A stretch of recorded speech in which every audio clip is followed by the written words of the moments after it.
उधर petrol diesel के दामों में ₹2 की कटौती पर सीएम योगी आदित्यनाथ ने प्रधानमंत्री का जताया आभार। सोशल मीडिया पर लिखा, लोक कल्याण मोदी की गारंटी है। केंद्रीय मंत्री अनुराग ठाकुर ने पीएम मोदी की तारीफ की, कहा सर्वजन के सुख की चिंता मोदी जी की प्राथमिकताओं में है। पेट्रोल डीजल के दामों में कटौती के फैसले की तारीफ की। पेट्रोल डीजल की कीमतों की कटौती के फैसले का स्मृति ईरानी ने किया स्वागत। सोशल मीडिया पर प्रधानमंत्री मोदी का जताया आभार। पेट्रोलियम मंत्री हरदीप सिंह पुरी ने पेट्रोल डीजल के दामों में कटौती पर की पीएम की तारीफ। सोशल मीडिया पर शेयर की कविता, लिखा पीएम का लक्ष्य भारतीयों का हित और सुविधा।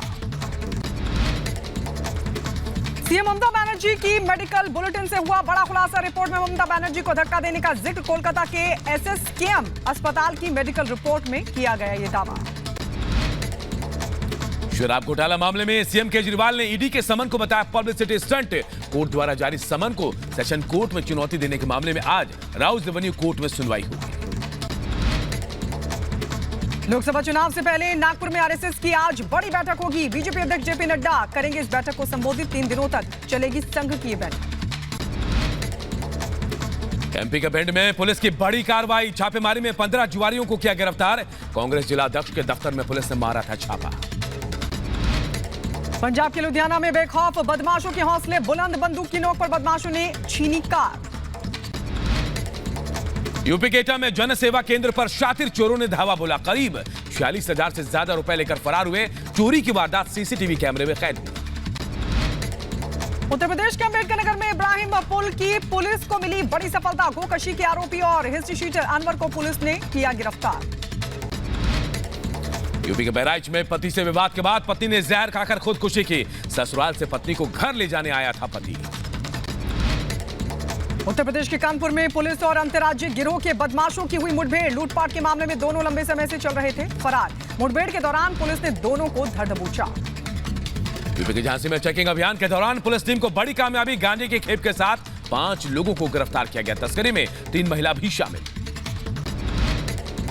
उत्तर प्रदेश के हाथरस में घर से बुलाकर युवक की गोली मारकर हत्या को दिया गया अंजाम। पुरानी रंजिश में नामजदों ने युवक को मारी गोली। पुलिस जुटी जांच पड़ताल में।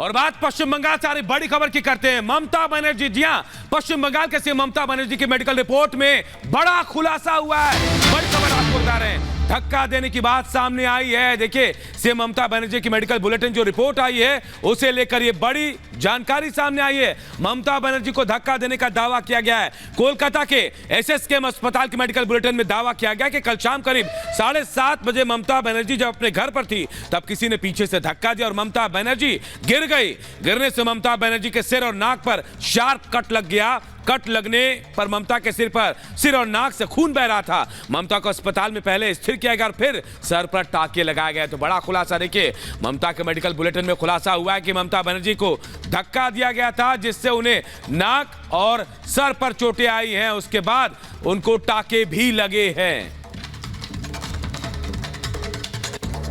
तो मेडिकल रिपोर्ट से बड़ा खुलासा हुआ है कि ममता बनर्जी को किसी ने धक्का दिया था। लेकिन इस बीच बड़ी खबर आपको बता दें, बंगाल पुलिस सीएम आवास जाएगी और जांच पड़ताल करेगी। बंगाल पुलिस ने बाकायदा जांच करने का ऐलान कर दिया और यह बताया जा रहा है कि बंगाल पुलिस सीएम आवास जाएगी, उस जगह का दौरा करेगी, उस जगह की जांच पड़ताल करेगी जहां पर ममता बनर्जी के चोट लगी थी। क्योंकि मेडिकल रिपोर्ट के जरिए इस बात का खुलासा किया गया है। ये खुलासा हुआ है कि ममता बनर्जी को किसी ने धक्का दिया था और अब इस पूरे मामले की छानबीन करेगी बंगाल पुलिस। ये बताया जा रहा है कि सीएम आवास जाएगी बंगाल पुलिस, जांच के लिए ममता के घर पहुंचेगी। बंगाल पुलिस ममता को धक्का देने की बात सामने आई थी और उसके बाद अब बंगाल पुलिस इस पूरे मामले की छानबीन करेगी। आपको बता दें, ममता बनर्जी के चोट लगी थी और ममता बनर्जी की जो मेडिकल रिपोर्ट है उससे यह खुलासा हुआ है कि उनको किसी ने धक्का दिया था। और मीनाक्षी हमारे सहयोगी न्यूज रूम से हमारे साथ जुड़े। मीनाक्षी, अब बड़ा सवाल यह उठ रहा है कि आखिर ममता को धक्का किसने दिया, उनके घर पर कौन उनका दुश्मन बैठा, क्या अपडेट, क्या जानकारी?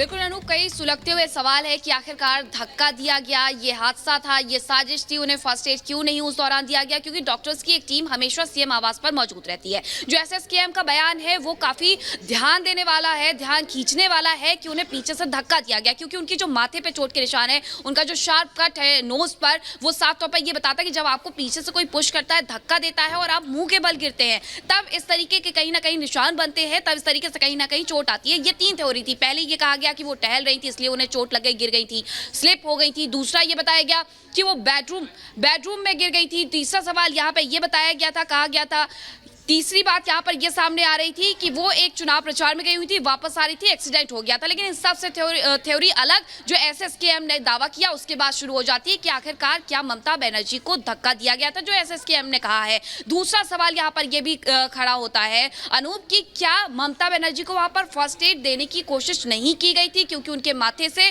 खून निकल रहा था, उनकी नोज से खून निकल रहा था, और इसी के साथ साथ उनकी फोटोज खींची गई। जो 3 फोटोज शुरुआती तौर पर टीएमसी के द्वारा जारी की गई थी, उस पर भी सवाल खड़े होता है कि आखिरकार नाजुक हालत पर ध्यान देने की बजाय यहां पर फोटोग्राफी की जा रही थी ममता बनर्जी को लेकर के। तो दीदी ने अब क्या कहा, इस पर भी ध्यान देना होगा। दूसरी तरफ पुलिस भी जाएगी सीएम आवास पर और जांच करेगी। लेकिन ये बड़ा सवाल है कि आखिरकार साजिश हुई है, क्योंकि उनके घर पर उनके भतीजे अभिषेक बनर्जी भी मौजूद थे और घर के अन्य सदस्य भी मौजूद थे। अगर घर पर किसी ने धक्का दिया है तो क्या ये उनके साथ किसी भी तरीके से यहाँ पर चुनावी साजिश की जा रही है? ये एंगल भी यहाँ पर देखा जा रहा है, क्योंकि एक वक्त हमने वो भी देखा था जब व्हील चेयर पर बैठ करके वो प्रचार कर रही थी, और आज एक बार फिर से देखने को मिला कि व्हील चेयर पर ही उन्हें हॉस्पिटल से डिस्चार्ज किया गया है। 6:30 से 7:30 का वो वक्त बताया जा रहा है जब ममता बनर्जी गिरती हैं, उन्हें चोट लगती है या धक्का दिया जाता है, ये अभी जांच का विषय बना हुआ है। लेकिन 2.5 घंटे बाद उन्हें जब डिस्चार्ज किया गया, वो वापस मीनाक्षी, एक बड़ा सवाल यहां पर यह खड़ा होता है कि अगर यहां पर इस तरह से उन्हें धक्का दिया गया, उन्हें चोट पहुंचाई गई, तो फिर उसके पीछे कौन था? ये एक बड़ा सवाल है। इसका जवाब भी हम आपसे जानने की कोशिश करेंगे, लेकिन इससे पहले तस्वीरें भी दिखा रखेंगे कि इस पूरे मसले को लेकर हॉस्पिटल की तरफ से एक और बात यहां पर निकलकर सामने आई है। तो पश्चिम बंगाल की मुख्यमंत्री ममता बनर्जी घायल हो गई हैं। टीएमसी अध्यक्ष ममता बनर्जी के सिर पर चोट लगी है, लेकिन चोट लगने की जो वजह बताई गई है उसने सभी को हैरानी में डाल दिया है, साथ ही कई सवाल भी खड़े कर दिए हैं। देखिए ये रिपोर्ट।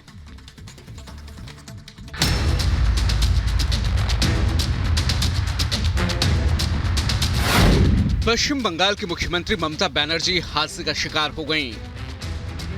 टीएमसी की तरफ से जो तस्वीरें जारी की गईं उसमें साफ देखा जा सकता है कि ममता बनर्जी के माथे पर गहरी चोट लगी है।